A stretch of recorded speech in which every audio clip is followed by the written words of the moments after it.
Welcome back to my channel. আমি সরস্বতী চলে এসেছি আমার চ্যানেলের ফার্স্ট লং ভিডিও নিয়ে। আজকের আমরা যাচ্ছি রমাপুরে। সোনারপুরে পৌঁছে গেছি। এখান থেকে আমরা ট্রেন ধরবো এবার ক্যানিং যাওয়ার। তাই হাত দেখিয়ে ট্রেনকে থামিয়ে আমরা উঠে পড়লাম ট্রেনে আর চলে গেলাম ক্যানিং স্টেশনে এই সুন্দর দৃশ্য দেখতে দেখতে। গরম লাগছে ভাই, গরম লাগছে। আচ্ছা এটা তো উইন্টার সিজন, কি করে তোকে গরম লাগতে পারে?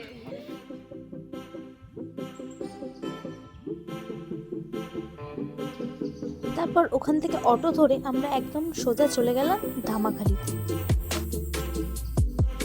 যা গরম পড়েছিল তাই একটু লেবুর জল আর লস্যিকে রিফ্রেশ হয়ে আমরা উঠে পড়লাম বোটে।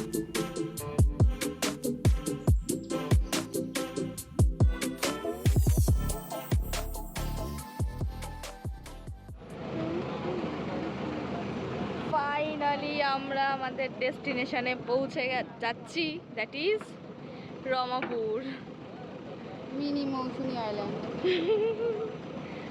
মন্দিরটার ওখানে ওর বাড়ি। কার বাড়ি? ওর বাড়ি।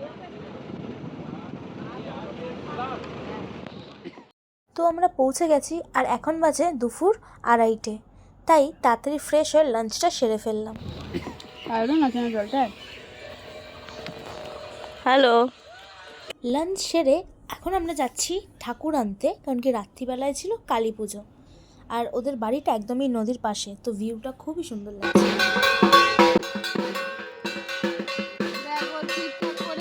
জোড়া কালী পুজো ছিল, তাই দুখানা কালী ঠাকুর আনা হয়েছিল আর এখন সব পুজোর তোড়জোড় চলছিল।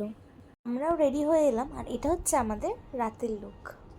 এখন খাওয়া দাওয়া চলছে আর প্রায় 12টা বাজতেই যায়, তাই পুজো স্টার্ট হয়ে গেছিলো।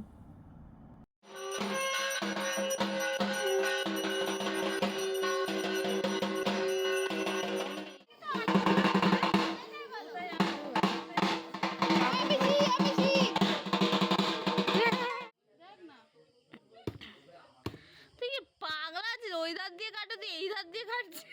কাট, যেদিক দিয়ে ইচ্ছা কাট, আমার কি কাট। রাত 2টোর সময় ডাব কেটে কাটি, কেটে খাইয়েছে মেয়ে আমাকে, ধন্যবাদ। পেট ঠান্ডা করছে 2টো। একটু বোর হচ্ছিলাম তাই ভাবলাম নদীর ধার থেকে ঘুরে আসি। ওখানে খুবই ভালো লাগছিল, অনেক হাওয়া দিচ্ছিল। আর ফিরে এসে দেখি ওদিকে অঞ্জলি চলছে আর বাকিদের এখানে এই অবস্থা হয়ে আছে। পুজো শেষ হওয়ার পর ওদের নিয়ম আছে সূর্য ওঠার আগেই ঘরটাকে ভাসিয়ে দিতে হয়, তাই আমরা চলে গেলাম নদীর দিকে ঘর ভাসানোর জন্য।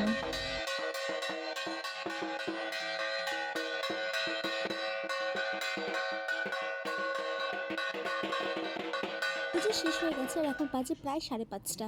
ভেবেছিলাম সানরাইজ দেখবো, কিন্তু কুয়াশা বলে একটু লেট হচ্ছিল আর খুব ঘুম পাচ্ছিল বলে ঘুমাতে যাই এখন। আর ঘুম থেকে উঠে কী করলাম সেটা দেখার জন্য নেক্সট পার্টের ওয়েট করো। আর লাইক শেয়ার সাবস্ক্রাইব করতে একদমই ভুলো না। বাই।